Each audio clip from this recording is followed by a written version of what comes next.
শুরুতে দেখাচ্ছি আমি ভাত খাচ্ছি, কারণ হচ্ছে অনেক দিন পর আমি অনেক মজা করে ব্রয়লার মুরগির মাংস রান্না করেছি, সেটা আবার আলু দিয়ে। শুক্রবারের দিন যেহেতু ছিল, গরুর মাংস মানে যেদিকে থাকি একদম বর্ডার এলাকায়, গরুর মাংস খুঁজে না পেয়ে মুরগির মাংস কিনে নিয়ে আসছে। আসসালামু আলাইকুম, কেমন আছেন সবাই?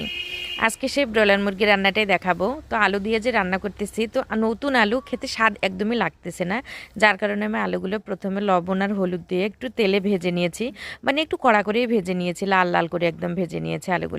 তারপর আলুগুলো তুলে নিয়েছি, আর এখানে কড়াইতে তেলটা একদম লাল হয়ে গেছে, মানে তার আগে এখানে ডিম ভাজি করা হয়েছিল, যার কারণে পরে আবার একটু তেল দিয়ে দিয়েছি। দিয়ে এখানে পেঁয়াজটা দিয়েছি, পেঁয়াজটা লাল লাল করে ভেজে নিয়ে তারপর একটু পানি দিয়েছি যাতে পুড়ে না যায়। তারপরে এখানে আদা বাটা রসুন বাটা একসঙ্গে দিয়েছি, দিয়ে একটু কষিয়ে নেওয়ার পর এখানে মশলা যেগুলো লাগে, মানে লবণ আগে থেকে দিয়েছিলাম, হলুদ, জিরের গুঁড়ো, ধনিয়ার গুঁড়ো, লাল মরিচের গুঁড়া, জিরার গুঁড়া, এগুলো সব দিয়ে খুব ভালো করে কষিয়ে নিয়েছি মাংসটাকে নিয়ে, তার মানে মশলাটাকে। তারপর আমি এখানে মাংসটা দিয়ে দিয়েছি।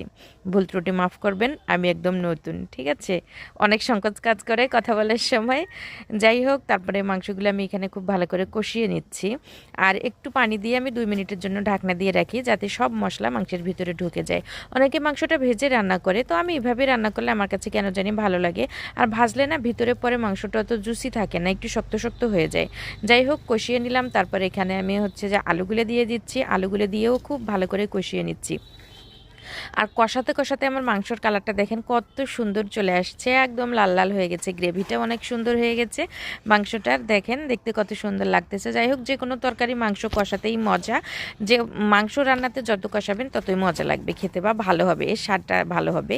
যাই হোক, রান্নাটা আমার মোটামুটি শেষ। এই যে আমি রান্নাটা করে নিয়েছি, ঝোল ঝোল রাখিনি, একদম ভুনো ভুনো করেছি, কারণ এটা মাংসের ঝোল খেতে একদমই ভালো লাগে না।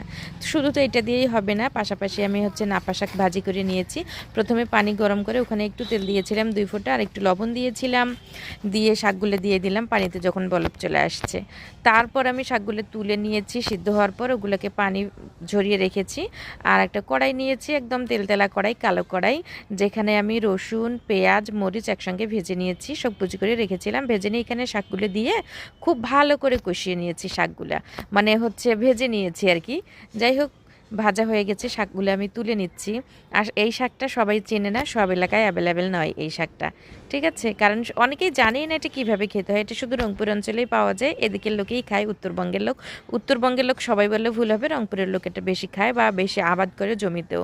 তারপর দুপুরের রান্নাগুলো দেখাচ্ছি কী কী করলাম। এই যে শাক ভাজি তো করলামই, মাংস রান্না করে নিয়েছি বাচ্চাদের জন্য, যে রান কাটলে তারা আবার খেতে চায় না। আর আমি একটা ঘন্ট করে নিয়েছিলাম, এটা হচ্ছে পেঁপে আর আলু একসঙ্গে করে ঘন্টটা করেছিলাম, কারণ মাংসতে যেহেতু ঝোল ছিল না,